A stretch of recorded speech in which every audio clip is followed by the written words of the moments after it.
Hello and welcome to tutorial number 8 on the feeling, which is on the fourth, final and most important lead, which plays in the intro and really throughout the track. For this video, I've tried something different and I've written the entire script beforehand. I'm hoping this will help me explain things more clearly and quickly with less of the waffle, but it's hard to make it sound engaging enough to keep you awake, so please let me know in the comments which style you prefer. Lastly, a quick shout out to this guy, Dark Rabbit, whose idea it was to display keyboard shortcuts on the screen. Open Citrus. Operator 1 and 4 are saw and square at 2 times and 6 times, both sent into filter 1 at 100%, which is disabled for now. Remember to declick and band limit operator 1 and check Gibbs off in the main tab. Operator 3 is a sine wave at 7 times, modulating operator 1 about a third of the way. Operator 2 is a short pulse 3 octaves down, ring modulating operator 1 at 100%. Along with operator 4, which is just below max. Re-enable the filter and draw a short wow envelope like this, with no release. Enable global pitch in the main tab and add some vibrato to operator 1. Add some beefy compression with OTT. A meaty WaveShaper. Expand those dimensions. And add a sharp low pass to attenuate that painful ringing.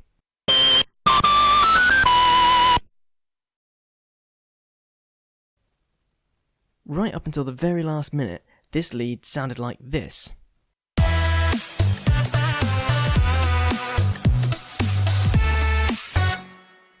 While I was doing the finishing touches, I decided that the lead sounded too weak and could do with one more layer. So I went digging through all my old projects, most of which consist of just 1 or 2 random sounds, until I stumbled upon this one, dubstep sounds.flp.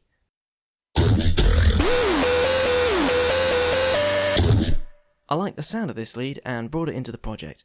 So this lead is much older than the track itself. In hindsight, I realised that I made this lead much too loud. It should have been quieter, but oh well. And for the person out there who inevitably wants the first sound, it's Serum and the project file is in the description. Knock yourself out. Anyway, this lead is a variation on what people always seem to call a cooker lead. I have absolutely no idea why that is. For those of you who are familiar with this, I'm sorry to bore you, but if you've never heard of a cooker lead, then this is going to blow your mind. First, open Citrus, or really any synth. Get 2 sine waves 4 octaves apart. Then, add a sine shaper and distort the hell out of it. I'm using Fruity WaveShaper for this. If you don't know how WaveShaper works, open it and hit F1 to open the manual. I'll also talk about this in the next video, which is number 9, at 1 minute 30, and there's a link in the description to that. Anyway, with just these 2 steps, you've got this. A bit of vibrato and portamento later, and you've got this. And a bit of compression, stereo enhancer and reverb later. Hey presto! If you didn't already know how to make a cooker lead, then you've probably heard this all over the place and wondered how it's made. And now you know. If you already knew about this, you've probably fallen asleep. In which case... Wake up! Nice. Before we move on, does anybody know why it's called a cooker lead? 10 points and a pin to anyone in the comments who can enlighten me. Back to the feeling, the lead in this track is basically just this, but a bit more complicated. Goodness only knows how long ago I made this lead, so I'll have to do some reverse engineering. The first thing I did was set operator 1 to a saw wave, then declick and band limit, go to the main tab and turn Gibbs off. I already talked about this in a previous video, which I'll put on screen, so I'm not going to waste time with it here. Then I started FMing it to random stuff and twiddling knobs until I got something cool. Eventually I settled on operator 3 going into 1 about this much and set to 7 times. This was just because of blind dumb luck rather than intelligence, but odd frequency ratios always seem to create rough, gritty sounds in FM. Why operator 3 and not operator 2, you ask? No real reason. I probably just messed with operator 2 and was too lazy to reset it. I'll use operator 2 anyway in a moment. Last is operator 4, which is a square wave at 6 times, going out along with operator 1. These 2 operators going out at distant pitches is what creates the cooker effect because, surprise surprise, there's a WaveShaper in the effects later. Why did I use a saw and a square instead of sine waves? And why is the second operator at 6 times instead of a power of 2, which would make it an octave? Because I was trying to shake shit up. I was experimenting with unusual settings just for the sake of being a hipster and doing it differently. So, in summary, it's just operator 1 and 4, which are far apart in pitch, with some random FM applied to operator 1 and some weird settings just to mess things up. Anyway, now we move on to RM, which is what I used operator 2 for. I used a short pulse, turned right down, and RM'd it fully into operator 1. This always makes a gritty, broken sound in FM because each short moment where the wave is different produces an audible pop. And what do you get when you have lots of audible pops very fast? A sound. In this case, a rough quality added to the lead. Now there's something interesting to mention here. I'm going to assume you already know how frequency and amplitude modulation work. If not, go and find out because this video won't make any sense to you otherwise, and neither will Citrus. In Citrus, we've got ring modulation, not amplitude modulation. The difference is that the lowest source amplitude in AM represents an amplitude of 0% for the target. So if we had a line all the way at the bottom here, we'd get silence. Whereas with ring modulation, as we have in Citrus, the lowest source amplitude represents minus 100%, not 0%. So a line all the way at the bottom would flip the modulation target upside down, and a line in the middle would result in silence. All of this is a long and roundabout way of saying, you know the flip wave shaping mode in Serum? Well, that's exactly the same as Citrus ring modulation with a pulse turned up to 100%. The width of the pulse is the position of the flip knob. It's not exactly the same though, since Serum flips the first half of the wave and Citrus flips the second half, which is the part where the modulation source is at minus 100%. Imagine this wave flipped vertically, so it's low for a moment and high for the rest. Then it would be the same as Serum. What's all this got to do with our lead?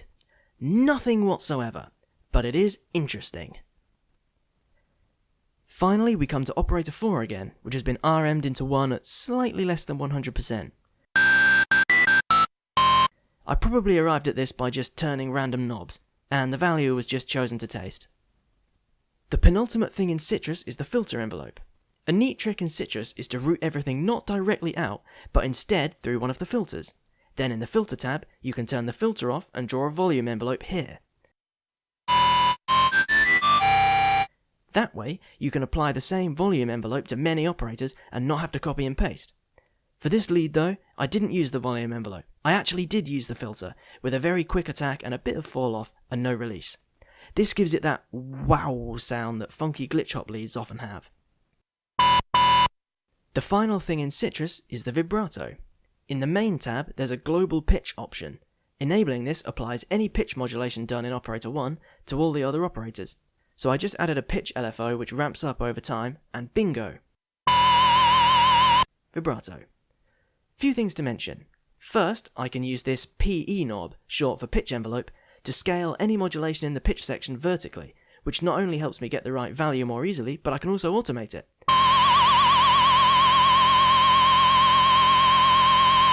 It's a great trick with leads to automate the vibrato way up, towards the end of particularly important long notes, like this.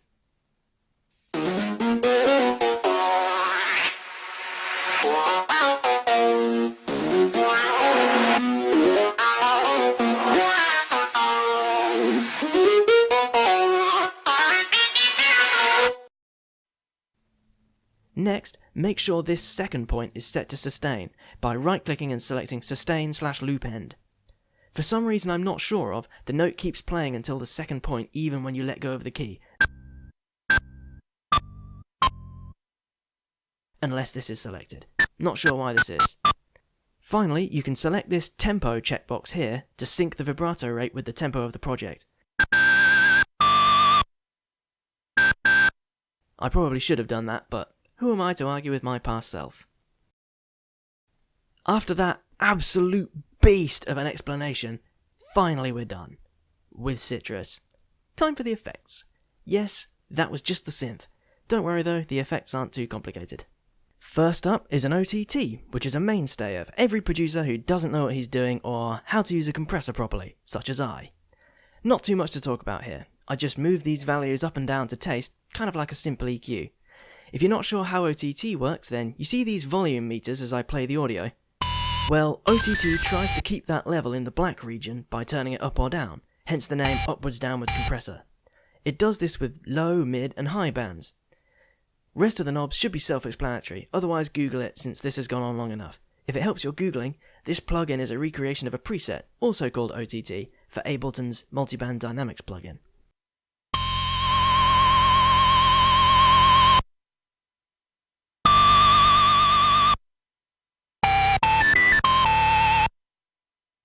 Next is the famous WaveShaper, which is by far the most important part of the sound and where it finally starts to sound like the original.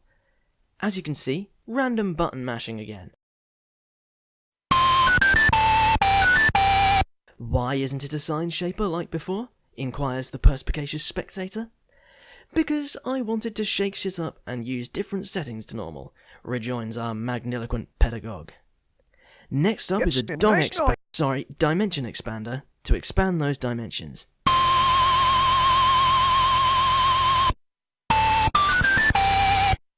Of note here is that the other three leads don't have much stereo separation, so they're practically mono. All there is a bit of reverb on the first lead, and a tiny bit of unison on the second and third. Other than that, they'd be mono. Then this bad boy comes along with his huge dimension expander, and stands out from the mix.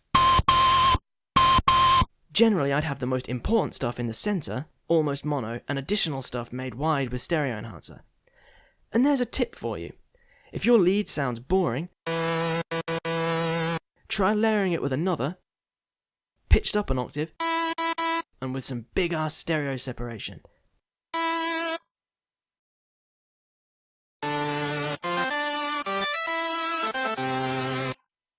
Generally speaking, the higher in pitch something is, the more stereo separation you can get away with without it sounding terrible. Finally is a very sharp low pass to take out the highest frequencies, just because the discordant ear rape was hurting my ears and I didn't want people applying that sentence to my music. And with that, this video is over. Hope you learned something, hope I kept you awake, and can I also remind you to tell me whether or not you prefer the scripted format to the old one. Thanks for watching. I'll upload the next one soon, which is on the sub bass, so subscribe!